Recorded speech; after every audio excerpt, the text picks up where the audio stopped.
An unusual wedding. See it at 11.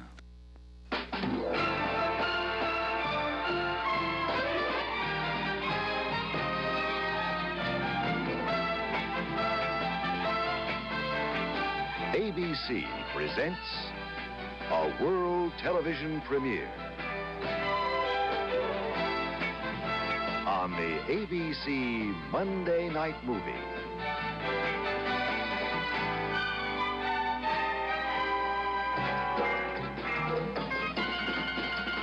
Tonight, Frank Sinatra starring in Lady in Cement with Raquel Welch.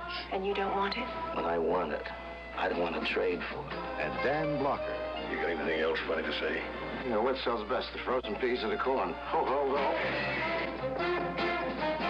Stay loose, pal. Again? Lady in Cement.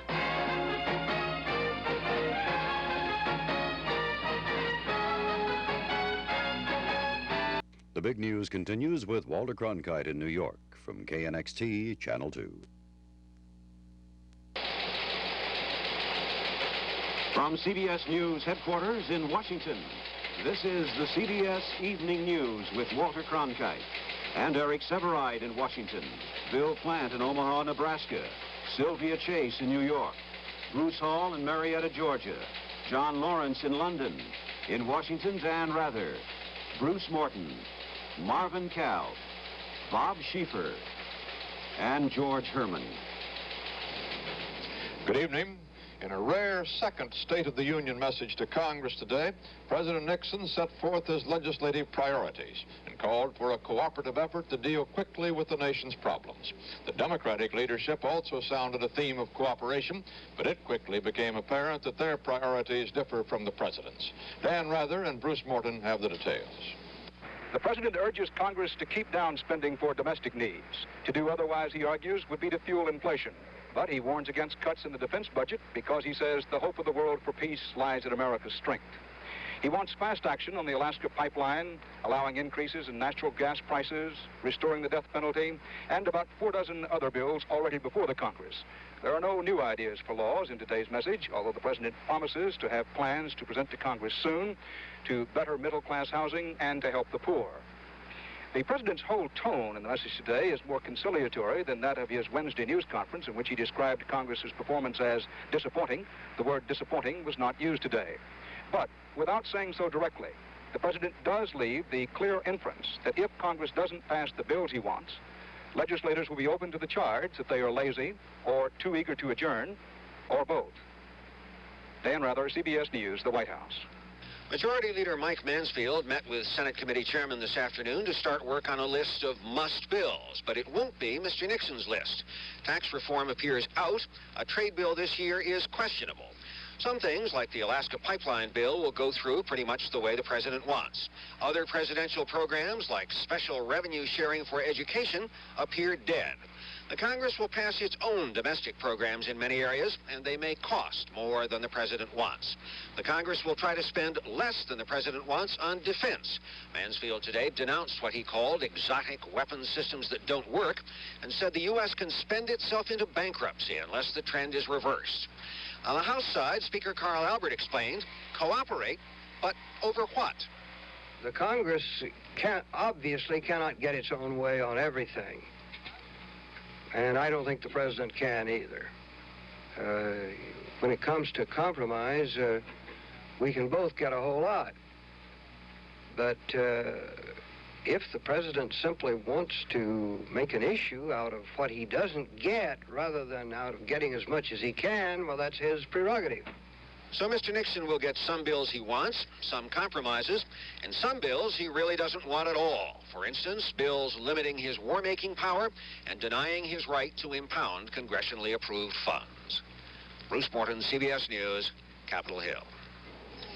And in that message, Mr. Nixon restated his opposition to busing. He said that school desegregation is proceeding harmoniously with a minimum of forced busing, and he urged Congress to pass anti-busing legislation.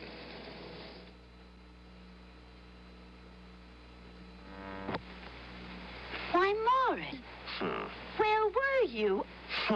I was so worried. Good. Always keep owners guessing. How about some din-din? Act finicky, too. Stroll by the old disheroo without even... Some 9 lives, dear? Uh-oh. Tuna, liver, super supper. Chicken and fish. 9 lives. Nutritious foods cats really like. Even Morris. I'll be finicky tomorrow. Drop everything. The Singer Sale-a-thon is on. What's on sale? Oh, during Sale-a-thon, just about everything. From this zigzag model, now just $66, to this touch and sew machine with the exclusive push-button bobbin. Rewinds right in the machine. It comes with this beautiful cabinet, and you save $90. Will you take the touch and sew machine? I do. Drop everything and come to the Singer Sale-a-thon. The Senate Foreign Relations Committee has failed to get information at once about administration wiretaps to find security leaks, and this threatens to delay confirmation of Henry Kissinger as Secretary of State. Chairman William Fulbright said he didn't think delay would make much difference because Kissinger, quote, has been the Secretary of State, in fact, for many years. More from Marvin Cow. Before confirming Kissinger, the committee wanted Richardson to produce an FBI summary report on the wiretapping a few years ago of 13 officials and 4 newsmen, allegedly to dam up leaks on stories affecting national security. Richardson balked, disappointing the committee. He produced only a summary of the summary, later explaining why. Standpoint, we would, of course, want to cooperate. We certainly can understand why the committee needs information as to what Dr. Kissinger's role was.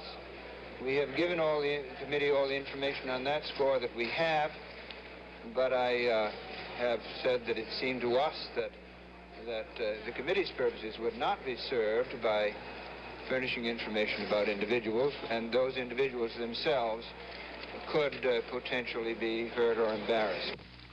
At the hearings, which started late, wiretapping was again a major issue. Senator Muskie, worrying about a steady erosion of restraint in relations between Congress and the administration, wanted to know Kissinger's approach to the wiretap controversy. When such restraints are abandoned in secret, then we establish a pattern or a habit that is a threat to our fundamental liberties. And so we need to know what the policy is. And that's what this whole talk about the wiretap controversy is. We need to know what the policy is. The issue of wiretapping raises the balance between human liberty and the requirements of national security. And I would say that the weight should be on the side of human liberty. And that if human liberty is infringed, the demonstration on the national security side must be overwhelming.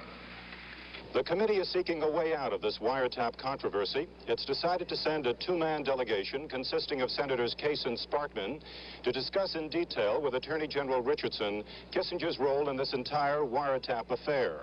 That may take care of this part of the problem, but the entire process is certain to delay Kissinger's confirmation until next week. The hearings themselves resume tomorrow morning. Marvin Kalb, CBS News, Capitol Hill. The Pentagon today handed over to the Senate Armed Services Committee a 32-page white paper. It serves as the most complete explanation to date of the 14 months of secret U.S. bombing raids in Cambodia. Democratic Senator Harold Hughes of Iowa criticized the report, though, saying that, quote, "We have been given second-hand summaries of key decisions rather than the documents themselves." For more on the white paper, we have a report from Bob Schieffer at the Pentagon. The 32-page Pentagon document backs up previous administration statements that the White House ordered the raids be kept secret. But it also indicates that most of the cover-up system was devised in the Pentagon. Just who specifically in the Pentagon thought up the false reporting and the double bookkeeping system, the report does not say. What it does underscore is just how complicated and confusing it all became. For instance, the report says that only the pilots and the navigators in the B-52 crews were told that some of their bombs would be falling in Cambodia. In the words of a report, this special guidance was necessary since the entire crew was briefed routinely to make every effort not to bomb Cambodia. The report also says the Pentagon now believes the secret campaign involved 3,875 B-52 strikes, about 245 more than previously reported. Finally, it confirms that U.S. soldiers often led small probes on the ground into Laos and Cambodia. The report says that most of these missions were designed to gather intelligence, but that some were aimed at destroying military targets. Bob Schieffer, CBS News, the Pentagon. The 3-week-old struggle for the provincial Cambodian capital of Kampong Cham continues, but today government troops are claiming an advance. Government spokesmen say reinforcements from Phnom Penh made an amphibious landing behind communist lines on the south side of the city and retook many parts of the town.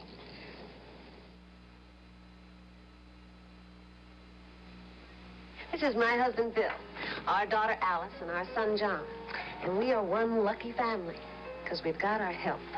Of course, we eat right, and we exercise, and we take Geritol every day. With Geritol, we're sure of getting enough iron that's essential to good health, and some very important vitamins. Some folks are never happy with what they've got, but not this family. Because when you've got your health, you've got just about everything. Geritol, every day. Shaving rubs me the wrong way. In fact, you rub me the wrong way. I don't know what to do about you, but I know what to do about shaving. Aquavelva aftershave. Aquavelva not only cools and refreshes your face, it's got a skin conditioner in it that makes your face feel good. To you and to her. Aquavelva. It does a lot more than just smell nice. Now that guy knows what he's talking about. Aquavelva. It does a lot more than just smell nice. If he only knew when to stop talking.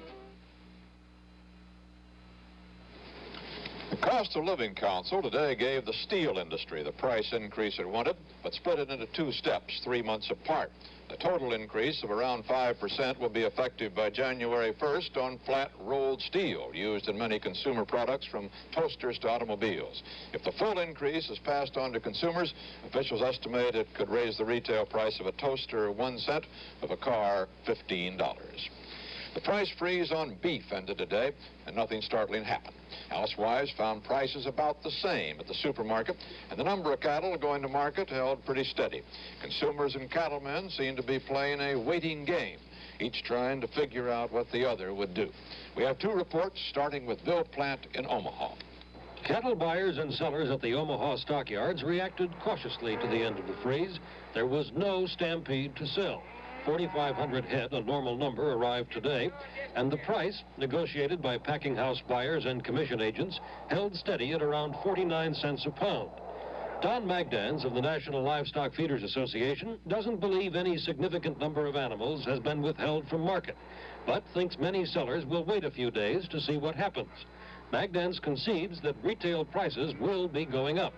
I have said this before in the last several days, before we really know what is going to happen, that we perhaps can expect a 5 to 7% increase, and in outside cases, why, it might even be 10%. Packing houses are beginning to reopen. The market is competitive again, but the demand for beef has dropped in recent months, all of which leaves the situation for the moment highly uncertain. Bill Plant, CBS News, Omaha. In New York, there is uncertainty at the retail level, too. Compared to last week, some beef prices are up, others down. And there seems to be no pattern to the price fluctuations. Beef wholesalers say boycotting housewives have won their case and that prices will drop. Well, I think the economics of supply and demand took care of that. When the demand dropped during the past 3 weeks, as it really did very drastically at the retail level, prices started to come down on their own impact. Aside from that single note of optimism, meat dealers were non-committal, hopeful that any increase in price would be temporary and slight, but too cautious to predict what the future of beef prices will be. Sylvia Chase, CBS News, New York. The nation's gas stations had to post new ceiling prices on every pump this weekend under new government controls. The operators said the signs told more than the price of gas. They told, too, they claim, of economic disaster. Across the country, there were scattered cases of Phase 4 flu. Stations shut down in protest. The reaction was more general in Georgia, from which Bruce Hall reports. Hundreds of service stations in Georgia and South Carolina are closing in protest against new Phase 4 price regulations that went into effect over the weekend. The new regulations call for a rollback to the prices of January 10th. The local operators say this puts them in a real bind. In most cases, they are having to lower prices by 1 to 3 cents a gallon, while the big oil distributors, which supply the local stations, have been allowed to raise their prices an average of 2 cents a gallon since January. Local stations cannot pass along that increase, and most say they are now operating at a loss. The executive director of the Georgia Association of Petroleum Dealers, Jack Houston, says the result of the new regulations is that many stations will fold. It's my estimate that about 1 out of every 10 will have to close as a direct result of the price controls being exercised at this time, and this contributes to the already very poor situation we have in our industry of some 35 to 40% of dealers going out of business every 12 months. So in the next 12 months, you could expect to see about half the dealers out that are in business today. The dealers say they will hold meetings later this week to determine what specific action to take, but many say they are considering a general strike. Bruce Hall, CBS News, Marietta, Georgia. Georgia's Senator Talmadge asserted today that the Japanese have bought up about 1/6 of the current U.S. cotton crop, and he likened it to the Russian wheat deal. Talmadge said the Japanese purchase will cost Americans jobs and cause, quote, tremendous jumps in the cost of formerly inexpensive clothing. He asked for export controls.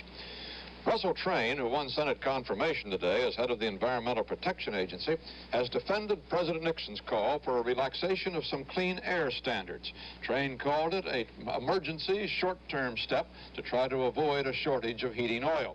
It would allow a greater use of high-polluting coal in some areas. Environmental expert Barry Commoner charges, however, that Mr. Nixon is rewarding the very oil industry he says is responsible for the mistakes which created the shortages. Commoner asserts that oil men have suddenly realized that their income may be affected, are running scared, and have convinced the president that the environmental movement must be smashed. George Herman has more details. Opinions vary widely. Dr. Barry Commoner sees an administration conspiracy to do away with environmental standards. Senator Edmund Muskie says he lacks key information.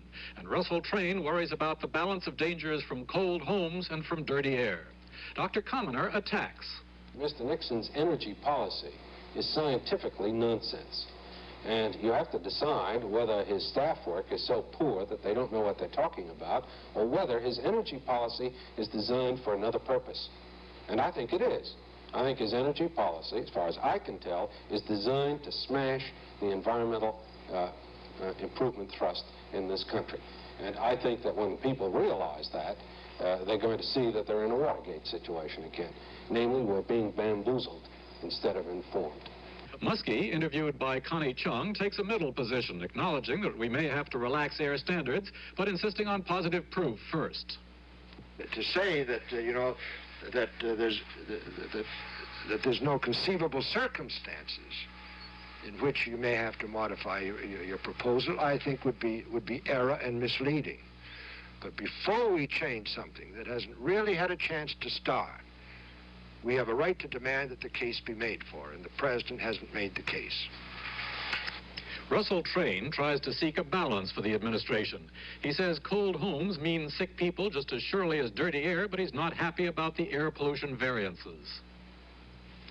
You have a choice between running out of fuel in some areas, clean fuel, which you need not only for the heating of homes, but the running of hospitals, transportation systems, things of this sort, also necessary to the public health. So it is, again, I say, not an either-or situation. There are trade-offs, and it's a very complex situation. We are determined to protect the public health, and I think we are making exceedingly good progress. As of now, the administration has not yet formulated exactly what it will ask in the way of temporary relaxations in the battle for pure air. George Herman, CBS News, Washington. Nuclear physicist Ralph Lapp had some frightening predictions today. He said that unless there's a sharp cutback, the excessive use of diagnostic X-rays will mean 50,000 cancer deaths in this country before the end of the century. Lapp also said exposure to radiation from high-altitude jet travel could mean about 7,200 more cancer deaths in the same period. Lapp said overuse of X-rays pose a much greater cancer risk than the the routine activities of nuclear power plants, and he recommended that the U.S. reduce diagnostic X-rays by 50% before the year 2000. The Dow Jones Industrials dropped today on the New York Stock Exchange almost 7 1/3 points. Volume was 11,620,000 shares. The average price per share lost 34 cents on the New York Exchange, 3 cents on the American.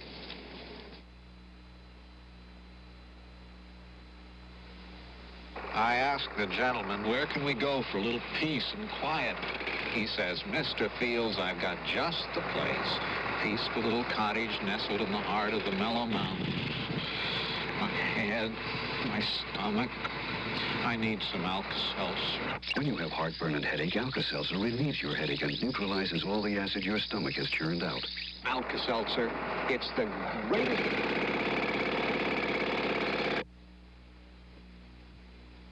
In the future, the typewriter will have a ribbon in a cartridge, so students can snap in a ribbon in seconds.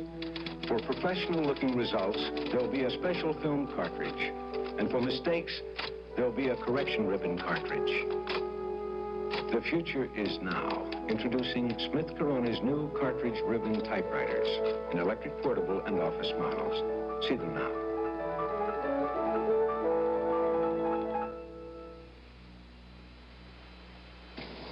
London had 2 more terrorist bombings today. John Lawrence reports. It was the most vicious attack in the 3-week campaign of terror in which more than 40 bombs of various kinds have been planted in English cities.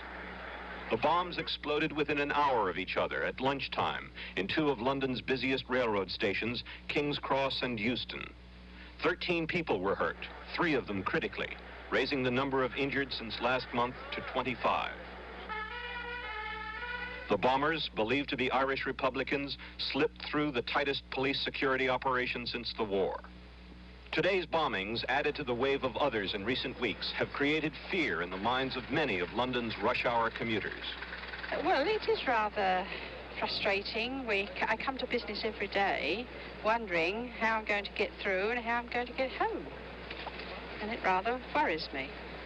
I was less afraid during the war because we did have a warning where we could be prepared. Oh, I think it's pretty disgusting altogether. It's sneaky and backhanded. To me, anyway. Are you frightened? Yes, a bit, yes. The same sort of feeling you got during the war, when you didn't know if something would go off or not. What do you think of the explosions today? I think it's damn disgusting. I dang the bloody lot of them. I'll tell you that. I think it's disgusting. The way we're living today, you go to work and you're afraid. I think it's disgusting. Everybody going on a holiday, yet they're afraid, aren't they? Are you afraid? I am. I know what I would do with them. I dang the bloody lot of them. And that's telling us something. Do you remember the war years? I do. And this is worse, I think, because you're living in fear all the time. When the war was on, we had a warning, didn't we? But what now? We don't know what's going to happen. Today's terror bombing coincides with the start of the trial of 10 people, most of them from Belfast, accused of the one-day London bombing blitz last March. The connection appears to be more than coincidental. John Lawrence, CBS News, London. Last July, Watergate convict G. Gordon Liddy went before a House Armed Services Subcommittee and refused even to take the swearing-in oath. Today, the House voted 334 to 11 to cite Liddy for contempt of Congress. Liddy could get up to a year on this latest charge. The Republican National Committee met today for the first time since the Watergate scandal really broke, and Party Chairman George Bush, in a bit of understatement, told the members these have not been easy times. Nevertheless, Bush contended that recent scattered election returns indicate the party itself has not been hurt by the scandal, and he predicted that Republican prospects will not be damaged in the 74 congressional elections. In a required report today, the Nixon Campaign Finance Committee said it spent almost $1 million in the last 3 months. That included the return of some $400,000 in illegal corporate contributions and $284,000 for legal defense fees for such former campaign officials as Maurice Stans, Hugh Sloan, Jeb Magruder, Herbert Porter, and Fred LaRue.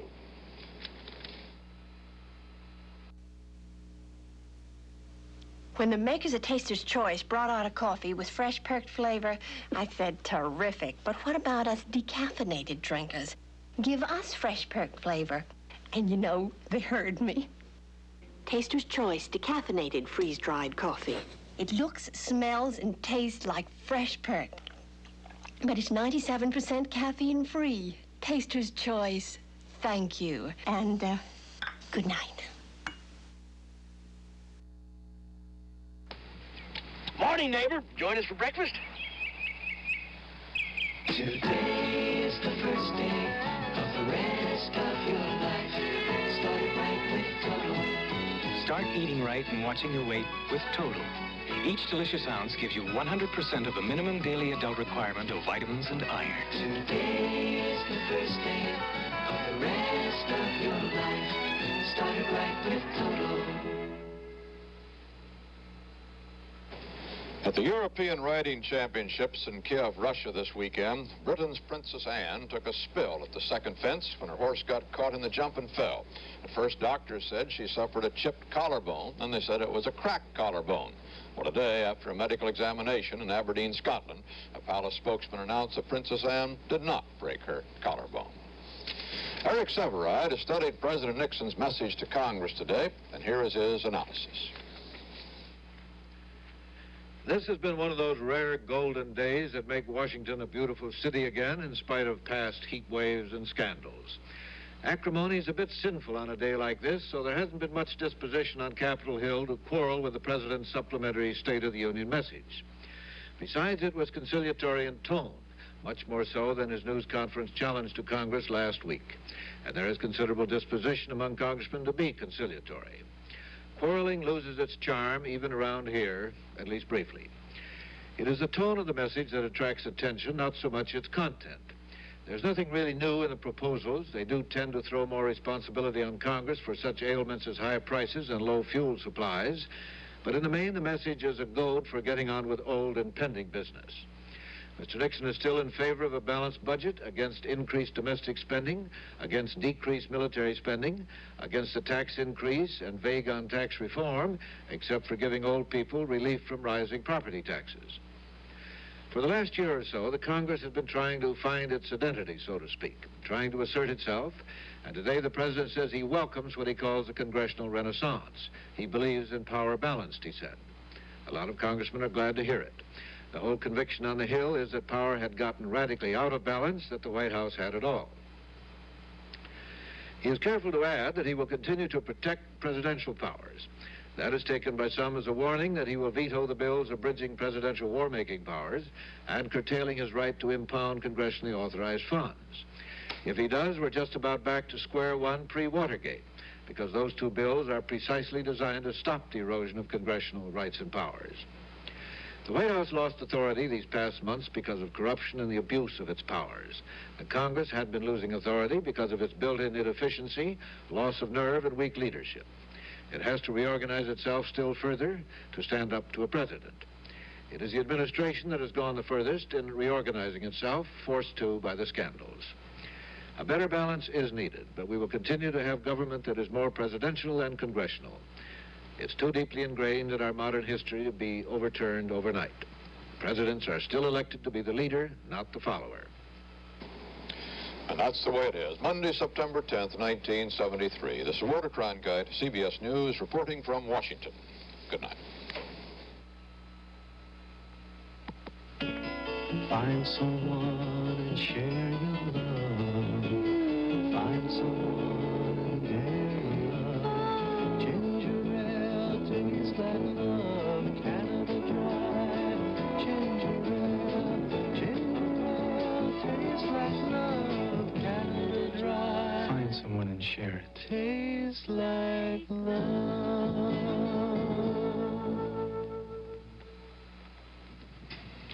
There's not much difference in pain relievers that you can see. But in your bloodstream, the differences are very real. While all three leading pain relievers reach an effective level in minutes, in the final analysis, only one of them hits and holds the highest level, Anacin. This difference is the extra pain reliever Anacin provides when you have a headache. Remember, the difference in Anacin is the higher level of pain reliever. Anacin relieves pain fast. From CBS News headquarters in Washington, this has been the CBS Evening News with Walter Cronkite.